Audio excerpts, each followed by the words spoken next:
Hey, family, if you've been looking for a way to grow, heal, or just pour into yourself while you're on the go, listen up. Audible has something special going on right now. For a limited time, you can get Audible Premium Plus for just 99 cents a month for 3 months. That's access to thousands of audiobooks, podcasts, and exclusive series that feed your mind and strengthen your spirit, all for less than a cup of coffee. Here's the best part. When you sign up through the link that's in this episode's description, you're not only investing in your personal growth, but you're supporting Rise and Thrive. Tap the link below and start your Audible journey today.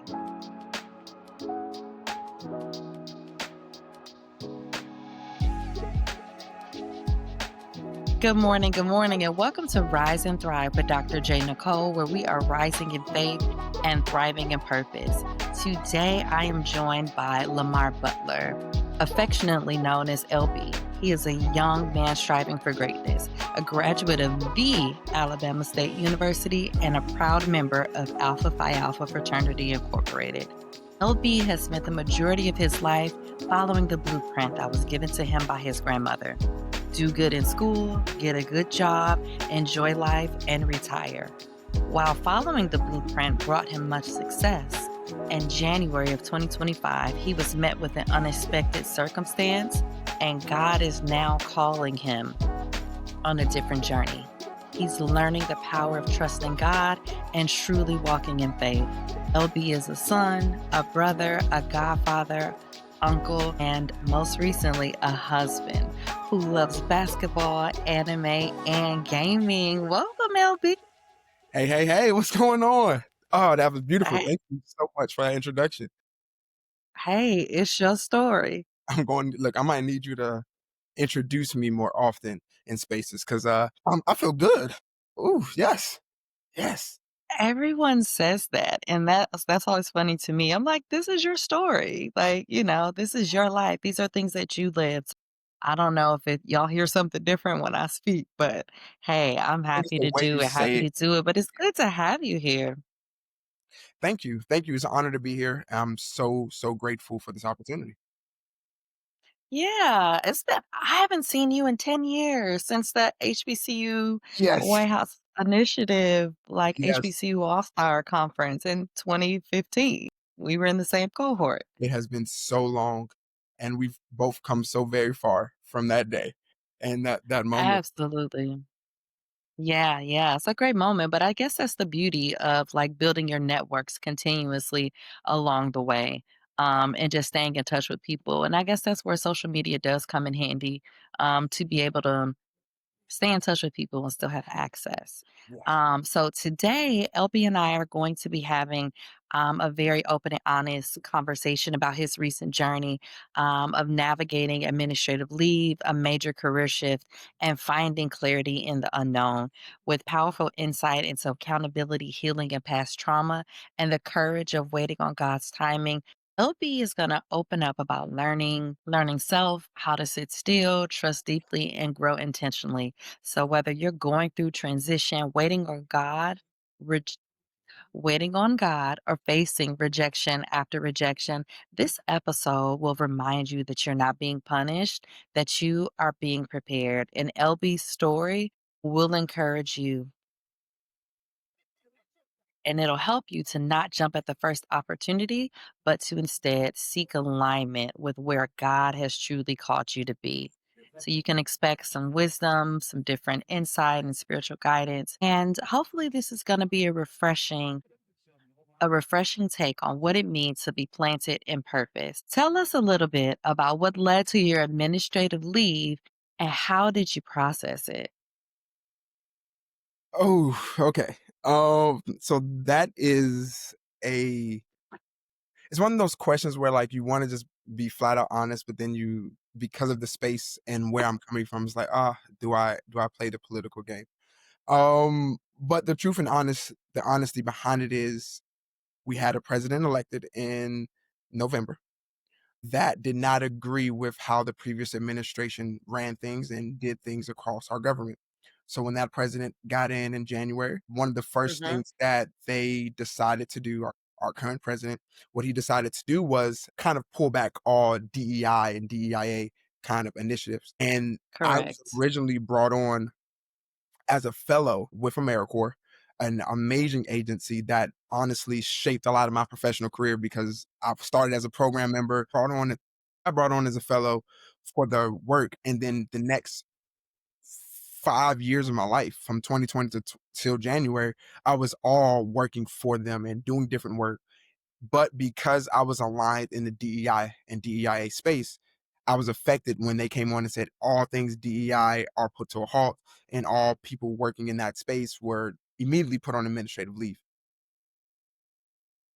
So that was the administrative leave part was like, oh, okay, I'm getting paid to sit at home. Not a big deal. I'm not going to trip about that. But I think the hardest part about that entire experience for me was watching the work that I had done for the agency be ripped down from the internet and essentially pulled from public view. Of course, they can't destroy anything because it's public record. It has to remain government policy. We had my office, my supervisor tasked me with building a podcast for the agency. So I was able to collaborate with our Office of Communications and Marketing, and we were building a beautiful podcast. And all Yeah. because of that one order and those decisions, I have to watch it like be pulled down from the internet. And so like I can say, yeah, I did this, but there's no true evidence of the work. So I think that was the hard part. Everything that I was doing and everything that I had done was having to be wiped clean from agency history, essentially. And that doesn't feel good when you're the one having to like go back and change the language and go back and fix this and fix that. And it's like, it's not fair. It's not right. This stuff should be able to live forever. And now it can't. All because someone or a group of people don't agree with what something stands for. And that's what hurt. Oh man, there's so many layers to that. Like, this is where you had been working for 5 years. You're building a solid, like building a legacy there, then creating something to be consumed by people. It's a form of legacy, right? And you're right. And also that it's still public record and it should go into the National Archives too. Yeah, I right? believe, yes, I just So, believe we but have to they pull it from are, the public. go ahead. Oh no, I just think we have to pull it from the public. So I do believe it goes to the archives. Yeah. And that's just rough. I'm just thinking later, right? Because we won't have the same leadership forever. Hmm. You never know what might be restored. And then if it was already out there, it has blessed people. But just to feel like something is being torn down, that's awful. That's awful. So when you talk about that, right? Like, and a lot of us, we pour so much of ourselves into the work that we do. How were you able to separate your identity from the position, from the what happened with the administrative leave? Like, how are you able to separate that? Because we are programmed in society that like it's what you do, right? Like go achieve, like even the great advice that your grandmother gave, right? Like to do those things and then something happened that's directly against it. So how do you maintain a sense of self and identity separate from that? Oof, can't lie. I lost myself for a period of time. Okay. It's not feeling like part of it was, oh, I've come so far, let me enjoy some of the fruits of my labor and just not stress about things I can't control. So wanting to just numb myself to the pain I was actually experiencing by trying to enjoy and give myself this instant kind of gratification. But then also this simultaneously feeling like maybe I'm not as good as I thought because why am I the one that's getting Mm. pushed out? Right? Why is it that I don't get an opportunity to continue to work? What did I do that was so wrong? Right? And because you have colleagues and peers and others that are going through some of the same things, but it's hard not to say why me. And that Yeah. was a period of time like why me and trying to numb that and just it is what it is. Life will go on. So while dealing with those two kind of conflicting spaces, but also in space that can live together, I also started to find that there were the things that I was doing in my role were not because they were Hmm. designed for the role, but they were designed for me. Okay. Sound like purpose loading. So it was really it became like talking to my mentors, talking to, Mhm. my work mom, talking to those, colleagues that I had the opportunity to work with during my time at AmeriCorps and, like, really just bouncing ideas. Because again, we're all not all of us, but many of us are experiencing some of the same things. Some of us are jumping ship and finding jobs quickly, others are trying to hold on and see what's gonna happen, but everybody's experiencing this shift together.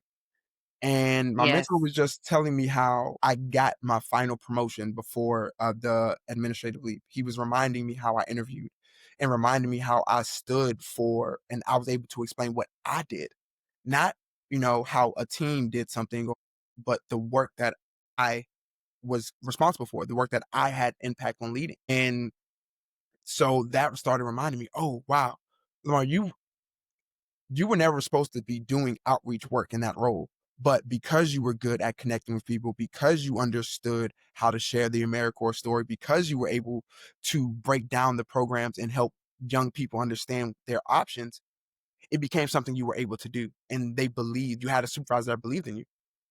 So remember your talents, remember your skills, remember your gifts, because those are going to be the things that make room for you. And that started to shift me into a space of, okay, God, what am I actually supposed to be doing?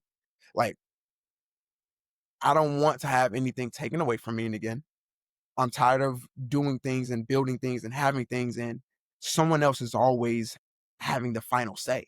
It's not me. It's always someone else that has the final say. God, it needs to be me, it needs to be you. No one else in between. If you not saying it and I'm not saying it, I don't want it to be moved no more. So how do I get there? What do I need to do? And he's slowly revealing things to me. And that's Mhm. how I've separated myself, reminding myself of the gifts that I have and the talents that I have that God's given me to show up and remind, like, it's not the role. You were not fit for the role. The role was fit for you. It becomes a difference when you start to understand that I can do anything. And so I'm no longer just interviewing to fulfill a role. I'm actually trying to see, does that role fulfill me? Does that role fit where I'm going? Does that role fit what God has called me to do?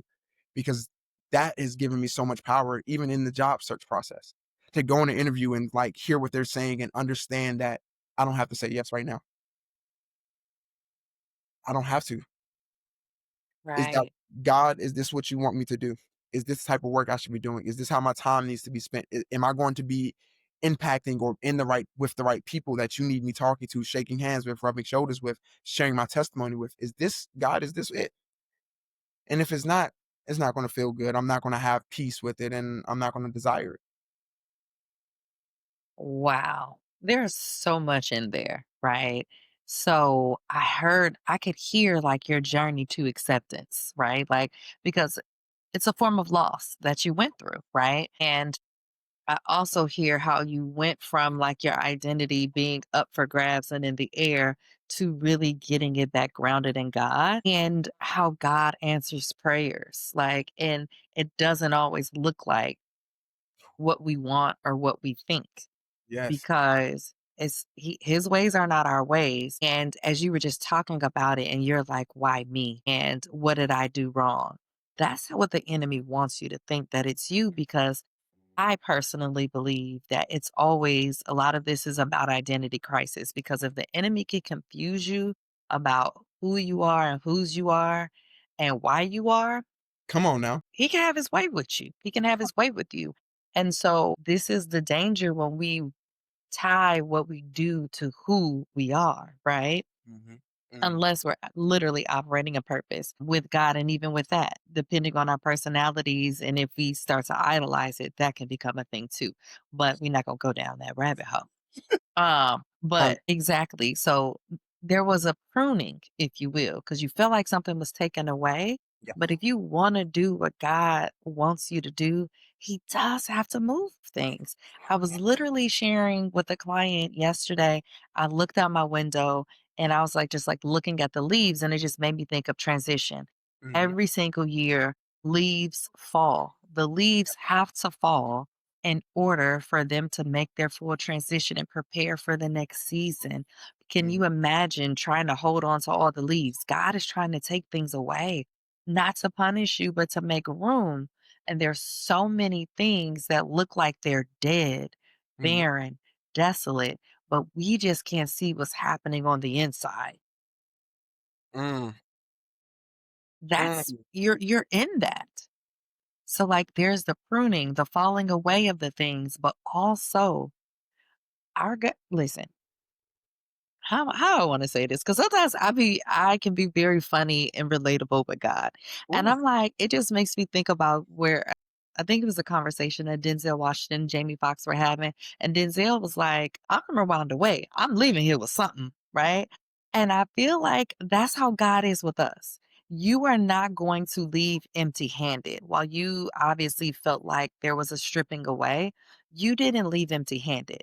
Mhm. You had an opportunity to prepare and practice. You're like being built for what's coming. So I've also had the lived experience where things that seemed completely unrelated have come into this moment. Me being able to do what I'm doing here with you are skills that I got to practice and hone and sharpen in other periods and other seasons of my life. And I was like, whoa, God, like it didn't seem like it was anything. And so for you, to get here to this space now where you're in your authority and you're like, God, if it's not you, if it's not me, then I don't want it. Mhm. And that's so powerful. But sometimes we have to have those stripping away moments to bring us to that. And obviously that's Bible, right? All things work together for good for those who love the Lord, to them that are the called according to his purpose. Come That's on, Romans Romans 8:20. 8:28. Yes, that is Romans 8:28, and sometimes we can't see it because 'cause we're in the flesh and the body, and our bodies, we're not good with pain. Mhm. We're not good with discomfort, we're not good with embarrassment, we're not good with any of those things that are fleshly, right? We don't like it, and so we will try to hold on to things, and so, man, I I'm gonna let you talk some more.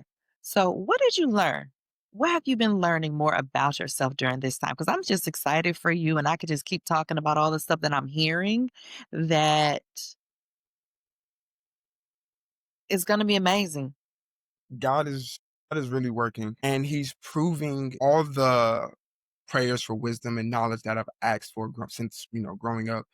He's showing me how He's giving it to me, and a lot of it, He's like, "Son, the lesson I tried to show you, you weren't attuned for. You weren't in tune. You weren't ready for it. But now you see it. Now you understand it, and now you're ready to digest it." Yeah. So it's what I learned is that though I was really smart, really intelligent, and really talented, I wasn't mature enough to take in certain types of food and certain lessons that God was trying to teach me. Oh, yeah. And just like a baby can't be born and give fried chicken off the bone immediately. That stomach can't process it. Baby can't chew it. It's a big problem, right? So what I've learned is like all the things I want in terms of some of the material things in life and some of the, I want to live this way. I want to have this thing. I want to be able to do this for somebody. I want to be able to do this for somebody. All these things that I desire, God's like, those things come with certain trials, certain tribulations, and certain journeys and certain lessons. Son, you aren't ready. Like, as much as you think you're ready, as much as you want to puff your chest out and say, "Oh, I can do it. I'm the man. I'm this." Son, all right. I'm protecting you from this thing that you're really not ready to go to war with. If God Yeah. had sent David to war with Goliath before David fought the lion and the bear, David would not have had the faith to understand that God's got me in this moment. So Listen, there were small unshakable. moments. There were smaller moments that God has had to take me through in terms of my own accountability. Like, hey, I remember sitting and talking to someone who I looked up to as like a mentor, and we had like a prayer session. We had a prayer session. We had a moment to really help me find direction in my life. And it was like, go to law school. That was like very clear, vivid. I need to be preparing for law school. I need to make that shift. I need to be doing Okay. everything to take that step. Walked away from that conversation, walked away from that moment knowing this is exactly what I need to be doing because it was something I always wanted to do. However, when I walked away from that moment, yeah, I started studying. And then, that moment, that feeling, that invigoration of like, oh, God's giving me clear direction, that passed. because now I have to go through the training process of preparation for what he's trying to bestow upon me. And training isn't Yeah. fun. Training isn't beautiful. Training isn't what people look at and go, wow, you're awesome. They look at the final performance. And so God taught me that I wasn't ready to hold myself accountable to the training to get to the dream and to the vision because I didn't do the work. Because I said, God, 2025, let's go to law school. Let's go ahead and start law school in 2025. Well, God positioned my life perfectly so that I would transition out of my job with AmeriCorps and into law school in fall of 2025 because I prayed for it and I asked for it. But the problem was God upheld his end so that I could do it in 2025, but I didn't uphold mine. So when 2025 came, I wasn't ready to step into law school. Let me tell That's you what, something. The chills that I'm feeling, the way you're describing his timeline and how you being so raw and real right now, that he set it up. it was perfect. It was perfect. And he sent the reminders. He sent the, how it says, and but I will knock on the door and continue to knock. I had an intern in my when I getting in my role. I got really close to one of our interns, and she is now in her cell year. She started her second Yeah. year of law school. She started the process while she was still interning for us. The studying, the applying. So it was a constant reminder of Lamar. This is where you're supposed to be going to. We even had conversations about it. Like it was a constant reminder of Lamar. This is where you're supposed to be going to. But I was so caught up in the making of the money. Oh, I got the time and I'll do it when I get ready. And I was so caught up in the static of life that the very clear direction that he had given me, I said, "Oh God, I'll come back to it. You've given me the direction. Cool. I'll come back to it." And Ooh, so now here I am in this space of like, okay, now I got to really learn to listen and trust. And because I'm about to go through, and I know I'm experiencing something that is unnecessary because he told me a long time ago what to do. told you what to do. I So also hear that he's also giving you a second chance because this is time to study again. If you want to retake the LSAT, like yes. that's how great God is. He's like, okay, since you want to be disobedient and drag your feet and think you got time, Mhm. watch this. You're going to learn to listen to me.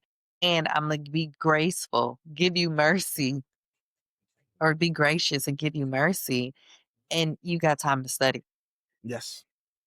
He's awesome. And and every vision that he's given me, everything that I once saw and everything that I wanted to do, he's saying like, you can have it all, son. You can have it all. But you're not going to get it until you do. You have to be disciplined. You have to be willing to sacrifice. You have to be committed. The things that you lack, the things that you never wanted to learn, the things that you never wanted to really do, it's going to require that of you. You've gotten this far because you were that good. But if you want to get further, you have to become better. It's not going to work. Every new level has a new devil. Every new level has a new obstacle. Every new level is going to require a better, new, more developed version of you. Middle school ball and JV ball are not the same. JV ball and varsity Not the ball are not the same. same. Varsity ball and D1 ball are not the same. D1 and NBA are not the same. You may be the best at that level before, but when you get to the next level, you have to climb that mountain all over again. And that was something I was truly and uncomfortable with. Like I truly do not in my before this moment, before like getting into this space, I did not want to climb a mountain again. I did not want to have to go through all the I gotta show up and execute. I gotta be this, and I gotta show up this way, and I gotta speak this way, and I gotta do this because I had done it for 7 years. Before I got to AmeriCorps, I had already started that process with Teach for America. Before I got to Teach for Hmm. America, if you want to talk about college, I was in the process. And so, no, God, I don't want to go back into the valley. I don't want to go back down there because I climbed this mountain and it feels good to be up here, finally. But what he had to teach me was that, you know why you're tired? You know why you're exhausted? Do you understand why you don't have the energy you need, the focus you need to go to the next mountain? Because there are no nutrients up here. I need you to go back into this valley Hey, come on. nutrients. You got to go back. You got to go back and get filled up. You got to go back and be restored. You got to go back and grow some more. You got to go back and get everything that you lost climbing up here. You got to go back down there and get it because you're going to get more this time. Your capacity to carry the nutrients has increased. What you can now carry up this mountain is a lot more than you could carry the first time. So now you can go up a larger mountain because you've gained the capacity to take more with you. But you got to go back down there. You got to go to the valley to get it first. You got to go back down there. So that's where I am. I'm in the valley experience of regaining the nutrients, regaining what it's like to stay focused, regaining what it's like to be disciplined, regaining what it's like to be consistent. And I'm being able to do it now with a different perspective, a different understanding, and still being able to juggle the challenges of life. Oh my goodness. I was just talking about the valley and how nobody wants to be there. Like, we don't want to be in the valley, but when you look, it's so green and lush and beautiful, and everything collects and gathers down there. So it's Yes. important to go through the valley, but there's valleys in between the mountains for a reason. This is for you to climb. So it's so easy to think of it just literal because it's lower. And it's like, no, this is the valley before your next mountain. And I love everything that you've been saying about like, this is preparation. You gotta replace, you gotta, replace you get the nutrients, the nourishment. This is a season of preparation. It really and truly is. And you're going through God humbling you, maturing you so that you can actually go into these spaces, be effective, belong, and be impactful. Yes. He's working out any type of arrogance that could get in the way. Mm. And what we have to learn along the way, because I think in our minds, the way society programs us, like you get to a certain point, you're not supposed to have to do this type of stuff. You've already done it. We've already gone through it. Yep. When the reality is, you have to go through it, an iteration of it over and over and over again. And then that's what we're doing by ourselves, what we're doing by ourselves. But when we are working with and really collaborating or allowing God to lead us, right? Well, we collaborate with Him, I guess, right? Because He's the creator of it and He makes the rules. But we just have to be willing to allow that fine tuning to happen. That's just like instruments, they have to be tuned. Mhm. Yes, it might have been the best whatever instrument, but if it's not cared for, if it's not maintained, if it's not tuned, it's not going to be able to play when it comes time to perform, and it can sound awful. And he doesn't want that for us, because especially when you're representing him. So it's easy to just see it as something negative when no, God is He's setting you up to do some serious work. Setting you up and protecting you. Yes. And we don't know it because sometimes what we think is punishment is actually protection. Like, no's are really and truly redirection. So let me ask you this. What did some of this radical accountability look like when nobody was watching, when it was just LB versus LB?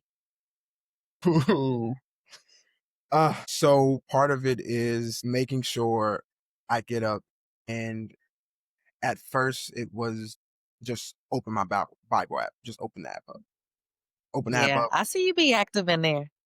open that app up, read that daily verse, go on with my life. You know, that it started off as that just because I want to build a streak of reading the Bible, but the radical accountability became when no one was checking me. Do I go deeper than just reading that first verse?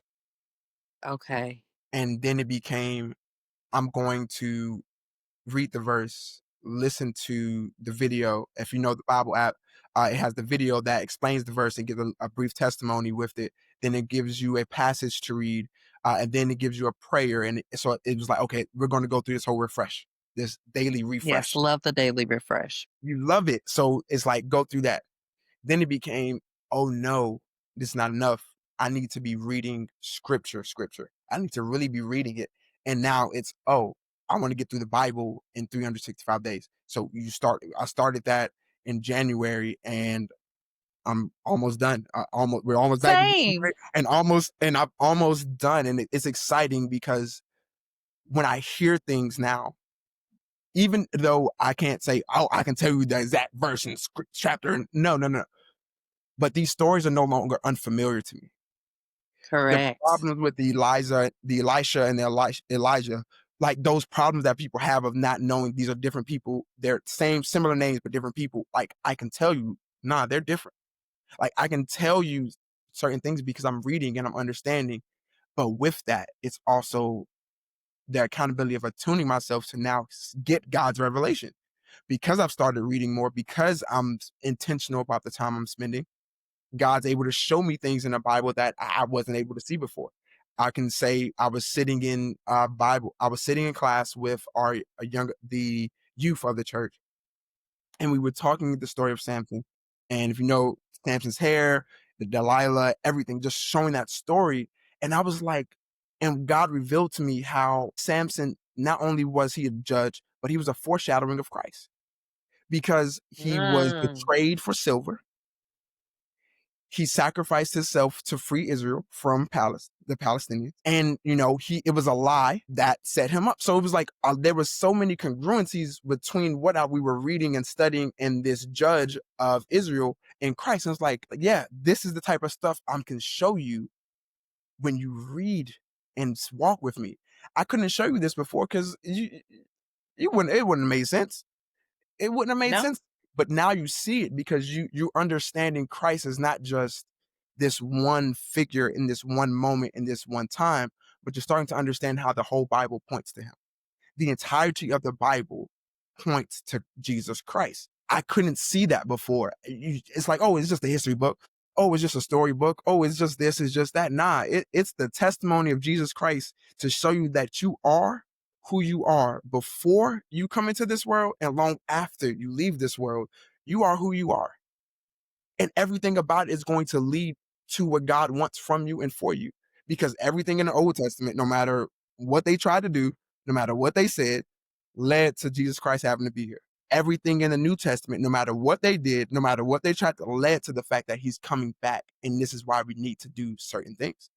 And so the radical accountability really started to challenge me in how I walk, how I talk, how I behave in God's image. And no, I'm not perfect. There's still God is still working on me. There are still things I we do that, don't know all of this. I know I probably shouldn't. It comes natural. Cursing and other things. It comes natural. But then you start to fight it and you start to, as my grandmother's reminded me, you have to deny the flesh and feed the Yes, spirit. and die to yourself daily.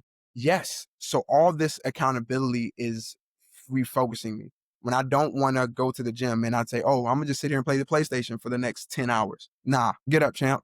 Sorry. You know you got something to do. You know your body needs to move. Sorry.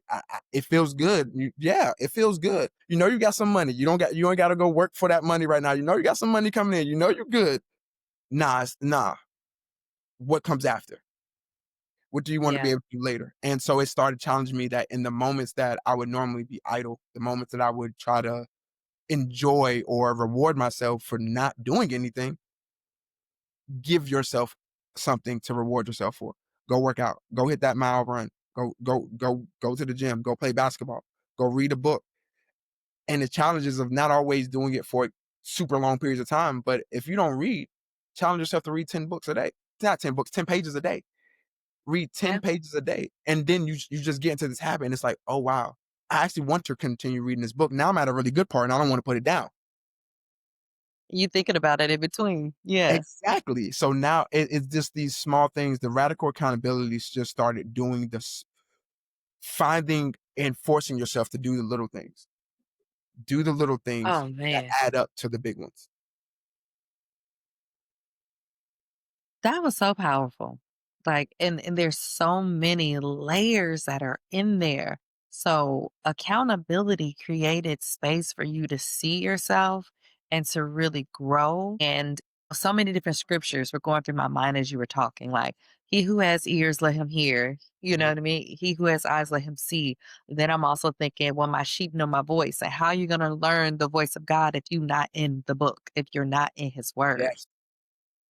That's what's going to feed your spirit, right?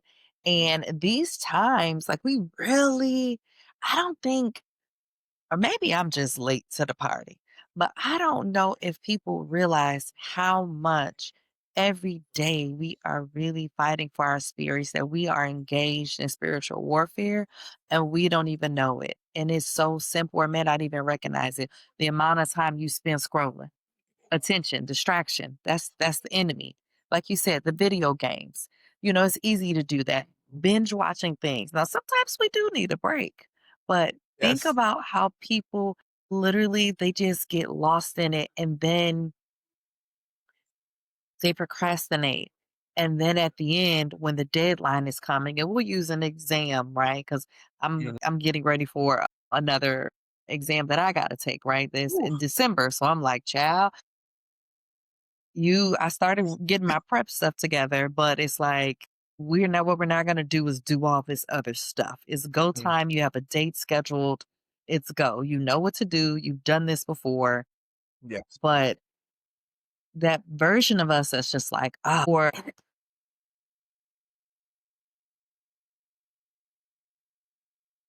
that version of us that's like, we good here. We could just stay where we are. That Yeah. comfort, comfort is one of the biggest distractions. It's one of the since you were just talking about books, is the antagonist, right? To purpose, to growth, like one of many. But like we're going through that every single day with what we give our time to, our energy to, and the number of hours we lose on things that are not going to give us a return on investment. Yes. Yes. And I love that you see that. And you're talking about building those small habits because people, they want to see instant, quick stuff. And if it's not fast, then they don't. When all you got to do is do 10, 15 minutes a day, like 15 minutes a day, that's 1% more than the day before. That's it. 15 minutes is 1%. We can all do anything for 15 minutes. And just think about that. 1%, 100 days later, you are 100% better. 100% better doesn't mean you went from playing like a middle schooler to playing like LeBron James, but you are 100%, you are twice the player you were, or you are twice and then you just keep compounding. Like Chris Yep. Paul talked about this idea, he called it stacking days. You just keep stacking this Okay. in the days. And every time you miss a day, you reset. It's like you're resetting yourself. So if you don't want to reset, you don't want to have to start over. You don't want to have to get that skill back. So you just keep stacking the day. Some days you might put in 2-3 hours in that thing because you just have the time, you have the passion, you have the energy. Then other days it's like, I'm gonna do it for 10 minutes because I know I gotta touch it. I gotta touch it. I gotta do it. And eventually you will be all that you've been called to be. You'll be all that you've been called to be.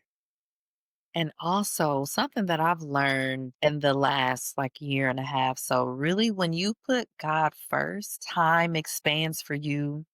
Resources don't seem to run out. Things and people just show up. There's no explanation. The money stretch longer. God's math is crazy work. And I just love the evidence he gives us. He gives us that evidence time and time and time and time again. Like, bro, my math don't make sense. It's never going to make sense. You're never going to understand it. I'm gonna take a jar with this much oil. Come on. I'm gonna tell you to pour, but it ain't gonna ever run out. It's just going. You're going to feel. Hey, you go borrow every jar, every vessel you can from your neighbors. Go borrow it, Don't let- and it's going. And like his math is so crazy because sometimes we get caught up on the physical manifestations of his math. But it's like, Yep. no, no, no, no, no. I need you to see this little bit is you. This little bit is you. This the little bit of gifts you think I gave you, the little bit of resources you think I gave you, that little family you don't like that you think I gave you, those little friends you got that I gave you. That's all that is. And now I need you to pour. I don't need you to worry about how much I gave you. You're worrying about we be worried about the wrong thing. God be like, y'all is worried about all the wrong stuff. Here's what I gave you. Now pour. Don't I get it. They say don't pour from an empty cup. Okay, cool, cool. Not an empty cup. You're not empty. Obviously, it's still coming out. You're not empty. You keep telling yourself you're empty, but it's still there. And that's the God's math is bewildering because it's out of us. I'm filling you and I'm not going to stop. Ooh, You keep feeling empty and you're pouring from an empty vessel because you keep going away from me. But if you stay connected to me, the source. I Abide. don't turn off. There is on and off switch to me. There is no vow that There's none of that. I am a living water, unending spring that's going to bubble over every time. I'm so full that I am constantly bubbling over. So stay connected so that you are never not full. That be our issue. Like, I Mm. ask my pastor all the time because my pastor does amazing work, and he is all like, I be talking like, Doc, your schedule is just every day. Every day, Doc doesn't sit down. And I'm just like, how do you do it? And we experienced like a very traumatic thing as a church family. And even in that moment, like, I'm asking him, how do you stay strong? How do you stay filled? How do you like just show up for your people being the pastor? Something that I tell people, I understand, I'm not ready for that. But he's like, Doc, I don't leave from God's presence. I'm always in Mm. his presence. I'm always at his feet. Like, he's always with God, because that way it's not his energy, it's not his oil, it's not his strength. Nothing that he's doing for God's people is coming from him. It comes from God. So he doesn't have to worry about his capacity, because God's capacity is unending. So he Come tries to on, impress upon infinite. me so much, like, that of just stay connected. And because he get on me like, I always want to talk to him, or I when he's like, you got God, you don't need me. I taught you, Oh, I trained you, you spent enough time with me to know all the stuff you asking me, all these questions, all these worries, all these things you want to bring to me, bro. Take them to God. I taught you that, not because I don't want to, but when you grow to a certain point, the shepherd has to worry about the sheep that aren't where you are. I've taught you enough to go directly to him. You don't have to come to me anymore. I don't have to be your intercessor. You can go directly to him. And that's what he impresses upon me. Just stay connected to God. Your energy, your strength, you will be full. You will be filled. It tells us that we walk and not get weary. mm-hmm. We'll mount up with wings like eagles. Like, we're going to have an energy that's unfathomable. Yeah. And so, yeah, God's math is not our math. Listen, we could just end the podcast right now because that was a whole word. We episode done. But for real, if they don't take nothing else away, that right there, yes. Like, wow. But I'm gonna keep us moving because we could just stay in that. And I know there's so much more richness for you to share. So, what mindset shift or shifts help you to reframe the rejection of being put on administrative leave, being a high achiever, especially? Us high achievers have an issue. We Mhm. don't want to hear no. We don't want to hear you did bad. We don't even like, I know for me personally, I don't want to speak to all high achievers. I was the child and the adult who didn't want to get red back on anything they gave it. I did not want to see Mm, red. Like, seeing those red marks would tear me apart. And so the ability to like reframe myself, it started with my second supervisor, or really my third supervisor at AmeriCorps. He was the first chief diversity and inclusion officer that we had at the agency. And what he did was acts like, when we wanted to send information out to the agency or get information to like leadership, he would be the one to disseminate the information. okay. But we had to draft the language and the memo and whatever. We had to draft it and send it to him. And if you've ever worked with executive level leader, and you know how a stifler for their voice they are. They want things to be in their voice. And so working Right. with him, sending the hey, this is what I think we should send out, and then getting it back like, I need you to fix this. I don't like this. I don't like this. I don't like this. It started the process of building the calluses I needed to get rejection. So it got me first, and it was just something small. It's just being comfortable with constructive criticism, being Hmm. comfortable with being told you're not the best, being comfortable being told you got growing to do, just being comfortable in that space. And I've heard it before, and this is the importance, I think, of having diversity and representation. I Hmm. had heard it before. I've been taught these lessons, but a lot of them came from Black women. So I heard them, I took them in, but it did not stick the same way it did when a Black man took me under his wing to say, I want to make you better. It just felt Okay. different. And it's not anything because I I credit a lot of my success to Black women, but seeing that Black man that Mm, looked like me, that came from a similar background from me, and like being in that space, really, I took to him differently. yeah. And so building those calluses, when it came time for all of this that is now happening, I was able to reframe things again after a period of time of going through some dark spots, to reframe it of stop giving them the power. They didn't take the job from you. They didn't fire you. They didn't put you on administrative leave. They didn't push you out. God is repositioning you for what he needs you to do next. Come on, reframe. And so when I started to reframe that, I started to look around me at what opportunities do I now have from where I am to be God's vessel. And what that has led me into is being more supportive of my friends and my wife and the work that they're doing, helping them build their businesses and chase their dreams and do the things that they need to do. Because something that God taught me while I was working in the government was strategy. He taught me how to strategize. He taught me how to project manage. He taught me how to dot my I's and cross my T's effectively. And Yeah. it's a skill that not all of my friends and all the people around me have. So God was like, hey, you're supposed to be doing things for my people in my glory anyway.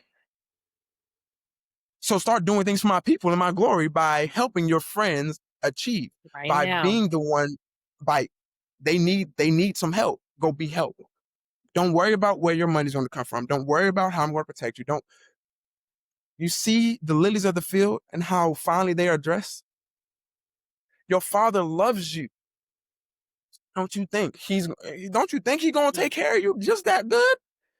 Not even Solomon looked like that. So come on now. We have to understand that so it was like, okay, stop worrying about the little things. I got you on the big ones. Don't worry about that. yeah. I got you. You all that. I just need you to take care of these big assignments I'm sending your way. I got you on all that little stuff. I need you to execute on the big ones. And so then it was showing up for people, not being a victim, but repositioning myself as I have the power to change my entire situation. I just have to lean. I know where I have to lean. I know what I have to do. God, you're empowering me. You're not taking anything away from me. You're empowering me to use what I have and stop relying on man and start relying on you. Because where I And was, removing distractions. exactly, because where I was, I had gotten to a point where I was making really good money. I was comfortable and content with like, oh, I can just stay in this agency. I can rise. I can keep going up, and my salary will keep going. And I'm good here. I'm good. There's a pathway here that I see. But God's like, why are you putting limits on me? Like, what? Why are you putting limits on me? Like, I, I was Comfort. not calling you to just be in a role and just live this. Like, yes, that's cool. You will survive.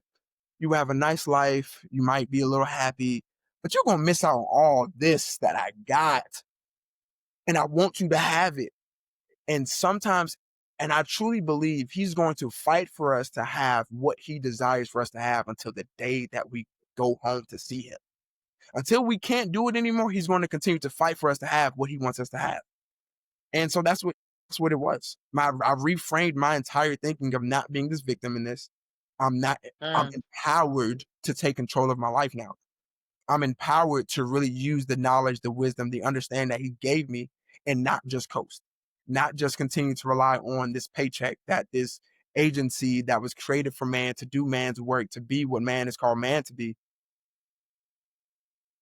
That's not where I wanted you to be. But you went there and you got complacent when you were just supposed to go there and use it to go somewhere else. But you went there and got comfortable. yeah. So yeah, It's common for us to see a place where we can be, where we plant ourselves in a place we're not supposed to be. How can I say this without telling the whole story? But I had an experience where I was somewhere and like you, I could see a path. I would have stayed who knows how long. And I loved the work that I was doing, the impact that I was having, but the organization was not supportive. It was mm, toxic. It was a mm, toxic environment, but I was doing amazing work. and the impact that I was having. And I'm just like, yeah. Oh, and like he was like, okay, I can see, oh, that's how much they make it. Oh, I can get there. I could do that. And God is like, He made sure I could not be at peace. So if you're Mm, ever in a space and you're not really and truly at peace in that space, there's disruption coming from somewhere. That's a marker right there that says God doesn't intend for you to stay here. This is just a stop off. And we want to get to comfort because we're taught get to this place like that advice your grandma gave you, that was the goal. That was what people did mm, in prior generations. That's what you did. We are in a completely different type of space where, and it's not to say what she's saying wasn't good because it got you as far as it could. And God said, I got it from here. yep. That got LB where I wanted him to be. And now I'm going to take over, grandma, hand it over. And Many so yeah, exactly. And so he'll take us out of those spaces and places and we think this is it. We think we've arrived. And you're absolutely right. Because if I had stayed where I was, we would have never met. Number 1, then right. we wouldn't be having this moment. Mm. This podcast wouldn't exist. There would be no Dr. J. Nicole. Like, there would be none of this, right? Come on, If hindsight he is didn't come and disrupt. And he's not done. So I'm like, listen, I'm locked in. Obedience. That's you get fed through obedience. That's where the reward really and truly comes from. And he just will really set us up. So why do you think we rush to be planted almost anywhere, right? And how do we like unlearn that? I think it goes back to the garden. It goes back to this, we rush to have comfort and access. Mm, Eve was tricked because she wanted access to the same level of knowledge that God had. We want access. And access can be to anything, right? So we want access to people, we want access to resources, we want access to places, we want access to time, we want whatever it is that we want access to. We will rush to be planted somewhere because we believe where about to be planted is going to give us that access. yeah. So like, and I'll tell a story of like moving and sometimes like jumping from where you're planted to somewhere else. Okay. I desired to get into ministry, uh, like full time, like let me be in it, full time ministry. And this was around 2018 when I first got back home to South Carolina after graduating and starting my job as a teacher. I really wanted to get into full active and full time ministry. I took it to my pastor at the time, and we had a conversation. And so he loved the idea, but he told me up front, he was like, I want you to sit and learn first.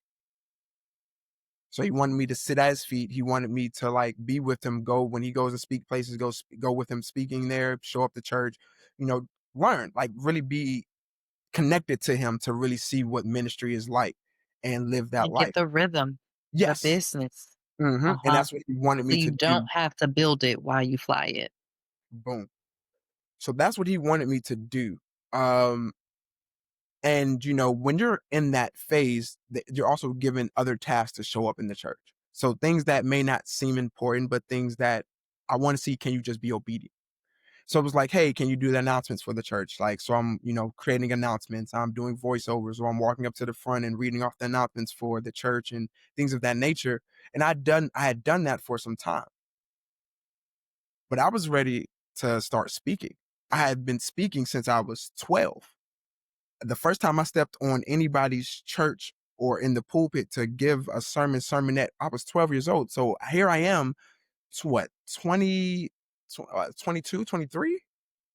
I'm at this point, no, 24, and I'm ready to go. Like, I'm ready to like, yo, give me a Sunday, give me something.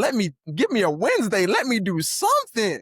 Like my ambition, and I'm wanting access to be able to share God's word, not from a selfish space, but I just love speaking. And if you really know me, those who know me, like once you get to talking Bible with me, I have a desire to know more. So I want to talk about it. I don't want to debate. I want to, hey, did you see this? Okay, so you see this, and like, can we like I get into it? So I just wanted to do that, but in his head and what he was saying, I wasn't ready. It wasn't the time. I needed to continue to sit and wait. So that ambition for me caused me to chase other things outside of God. So what Mm. God had planted me at home to grow, because I had went home after losing my mom for very intentional reasons. I went home for it. But because my ambition and desire to was not being met where I decided to dig up my roots, not worry about anything else God had said, anything else God was doing around me. I was worried about what I wanted in that moment. So I wanted to go rush to somewhere to find that. Yeah. And so I left and I found exactly what I was looking for. I found a place that gave me the opportunity to speak and to be around people and to share God's word, which was great. That was the great part about it.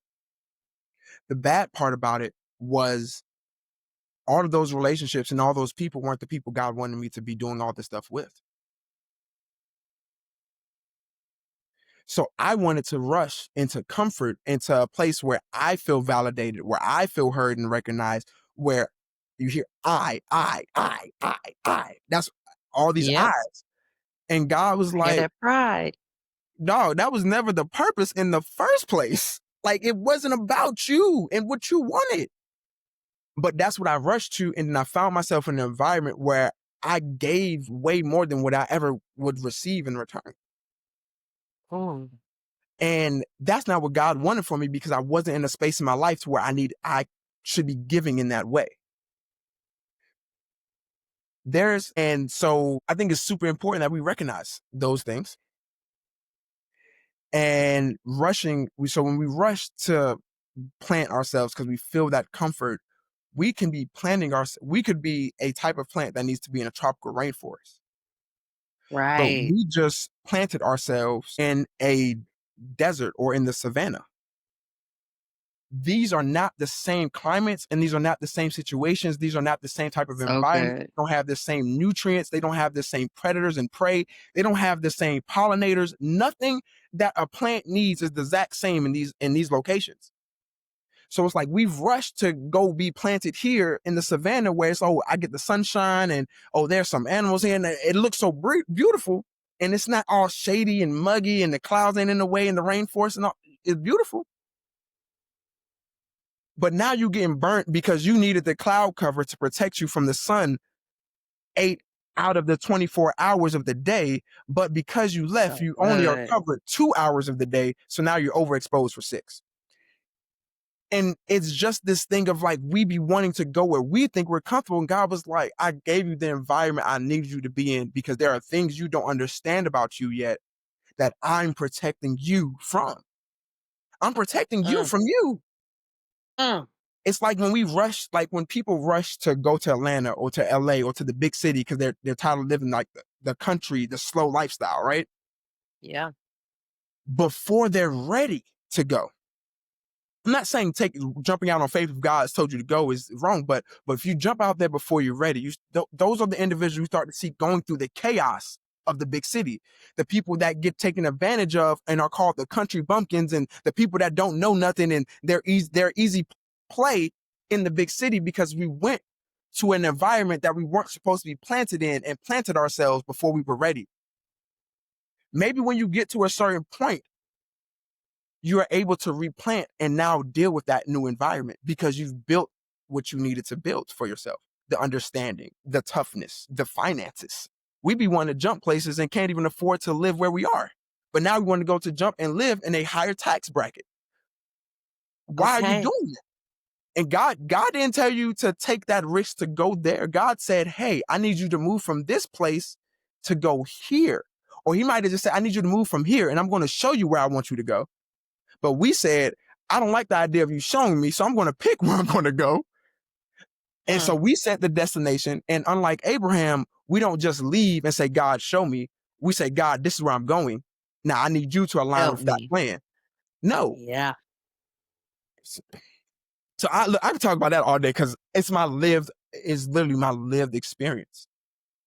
clearly I can have you back because I'm like, there's so many other questions I want to ask. And I was like, how are we already at an hour? Like for real. And what you said, it just made me think about like that's how the enemy comes in. And so my minister, he reminded us, he was like, Satan only got three tricks.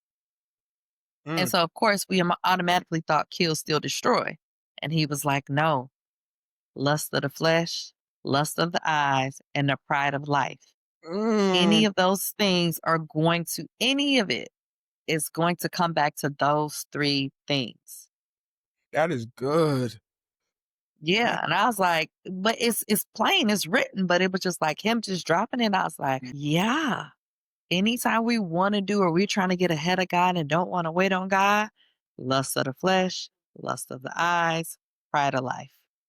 mm, mm, mm, They all mm. gonna fit under there. So those are the ways that he gets us. And he'll have you in your mind saying all type of stuff. They don't get it. I'm too big for this. That's pride. Oof. I ain't go to school for all this training to be up here reading no announcement. Talk about it. We'll start. Listen, we will start telling ourselves all the things that we are too good for. When if it's for God, there's no way to be too good for it. And you're supposed to do everything as if you're doing it for the Honest. Lord Himself. And then He literally tells us to do the stuff, then we don't do it. Or we think we got more time, we want to do it on our time. Mm, So, what message do you have for those who feel like they're being benched by God? And how practical ways to kind of like help them while they're in this benched or waiting season or preparation season? mm. Okay. I think I want to answer that first with a story. Um, Okay. uh, Jalen Hurts, Hmm. who is now we know a Super Bowl winning quarterback, was benched during the championship game in 2018 because he had a terrible first half for Alabama. Okay. So he was benched, and Tua comes in. Tua saves the day, brings them back, wins the championship. Jalen Hurts plays backup for Tua, and then eventually goes off to Oklahoma and then gets drafted to the NFL. In a moment where you are all lights are on you, all eyes on you, this is your moment to shine and bring home a championship. Jalen Hurts, for all intents and purposes, in that moment failed. He came up short. They were down 13-0, and his coach put him on the bench. Jalen Hurts at that time was not ready to lead a team to the championship. 6 years later, after making it to the Super Bowl and losing, Mhm. again, you're not ready. The time was not then. He had not quite shown himself ready to win. There was something missing, whether it was on his team, whether it was in his leadership, whether it was in him as a person. There was something else missing that get them over that hump. Because I've made it to the championship, but somehow now I still can't win. And who knows? Who knows? Jalen Hurts might have had flashbacks to that championship game in 2018, and that's what stopped him the first time he got to the Super Bowl. I'm still being held back by that time I was benched, and my time is now. But this Yep. man who's benched took the time to get better, to never doubt himself, to not give up on himself, and now he's a Super Bowl champion. I may not have won that championship in college, but I went on to be a runner up to a Heisman. And now I'm a Super Bowl champion, which all college champions want to win this Super Bowl. I've done that. So when we feel like we're getting benched or we're in a moment of this preparation season, don't wait and twiddle your thumbs. Don't wait and just, my time's going to come. And when my time comes, then I'm going to get to work. Because God didn't tell Noah to build the ark when it was raining. He told Come Noah to on. build the ark before the rain came. Not a drop, not a cloud in sight. Nothing. So we have to be preparing ourselves for the opportunity and the moment that's going to give God all the glory in that big bang. We don't know when that big bang moment's going to be. That's not for us to know, Ooh, but it's for us to be prepared every day. We can talk about the 10 virgins who had oil in their lamps and were waiting for the prince to come. 5 of these virgins prepared and understanding that things may not happen the way I think, so let me bring a little extra just in case. While the other 5 said, oh yeah, things are going to go exactly as planned. The prince is I'll going to just show borrow up. some oil.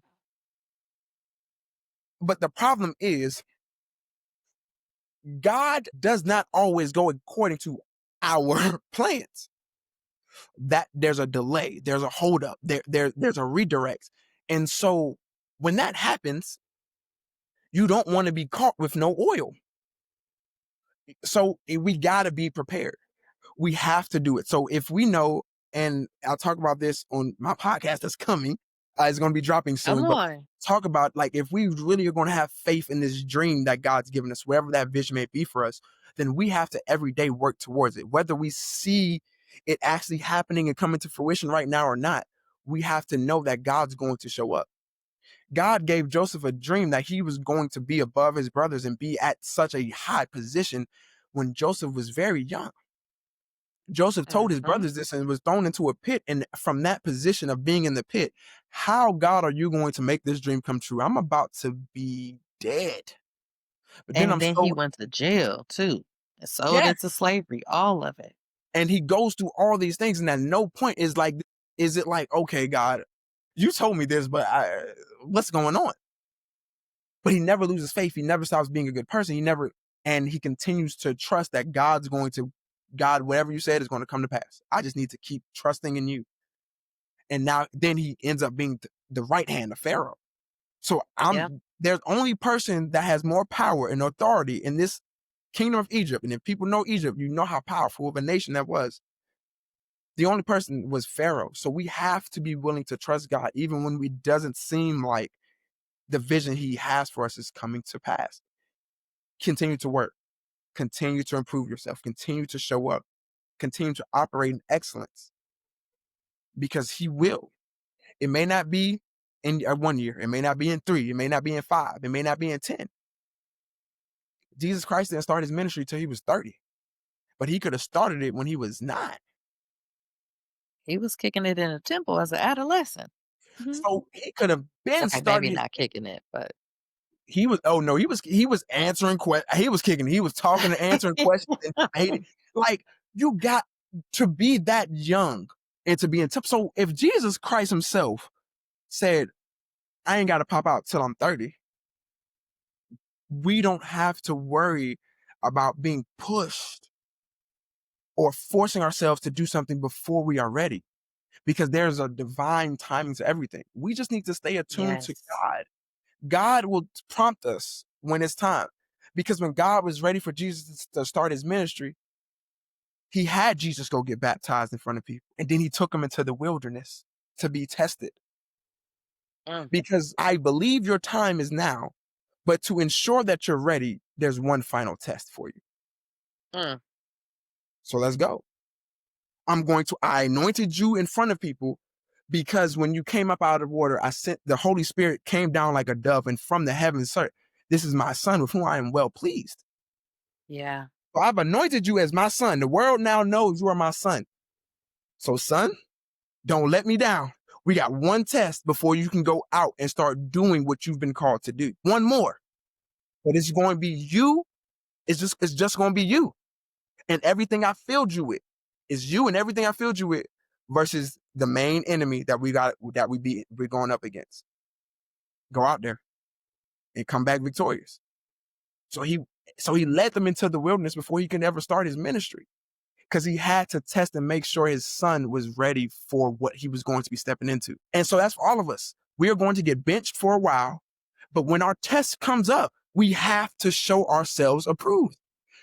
And that goes to show, God, it goes into 2 Timothy. Study that word to show thyself approved. Like, we have to show ourselves approved Come and on. ready for God's test. And then he's going to release the blessings and everything of our kingdom to us. Because as soon as Jesus passed that test, what saw happen? He's doing miracles. The world's following Ooh, him. All the great things, all the things that we know Jesus for start happening after he passes the test and God releases him to now go do his work. We got to pass the test. We want to go do the work before we can pass the test and show that we're qualified. So stay Or bench. we're ready to quit when we're in the test. We're right there. We are one step away, one act of obedience away, and we sabotage it or we give up Hmm. because we thought we had arrived or we're entitled. Yes. I needed to hear that. That was so good. I'm just Yeah, gagged. God, Lamar, go ahead. hey, I just let the good Lord use me. That's all. That is all. Listen, that was so good. We definitely got to have you back because I feel like there's so much more to go deeper into here. And I can't wait for your podcast to drop. So just let me know whenever that is and how I can support you. Totally here for that. And so I want to wrap us up with the signature question. Hmm. If you could leave the audience with one powerful truth to help them to rise and thrive, what would it be?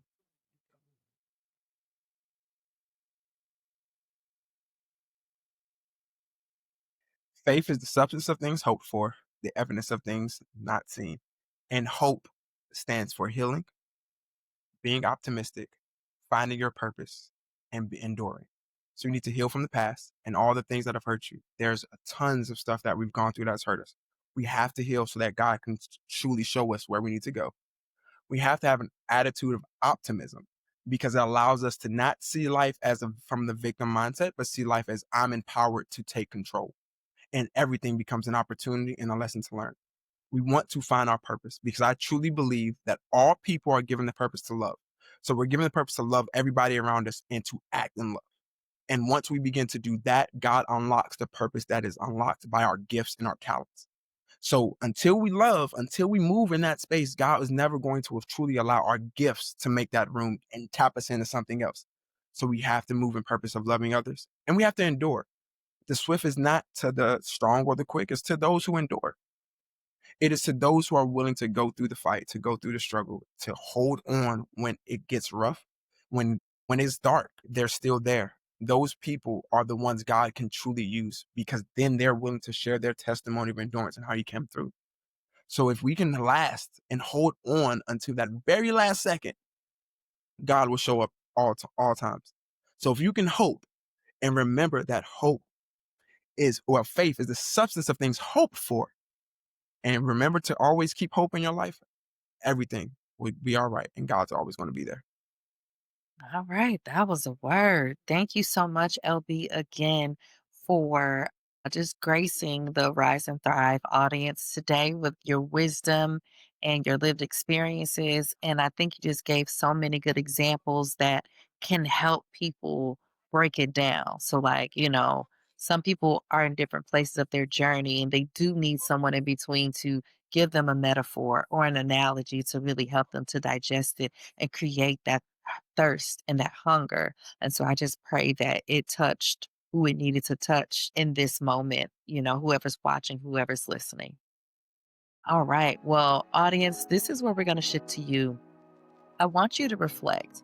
What vision have you held that wasn't fully aligned with accountability or healing? And next, I want you to take action and journal on one area where rejection may be God's redirection. I want to leave you affirmed. I am not behind, I am being positioned. God's plan for me is still unfolding, and I am worthy of the wait. So, if this conversation challenges or affirms you, share this episode wherever you're consuming. Please leave us a comment, a 5-star rating, and join the community of people that are rising in faith and thriving in purpose by subscribing for this podcast so that the platform can continue to grow. Be sure that you check out the merch at www.evolvedrdrnicole.com. I want to thank you again, LB, for joining us, and thank you all for tuning in for another episode of Rise and Thrive with Dr. J. Nicole, where we are rising in faith and thriving in purpose. Take care.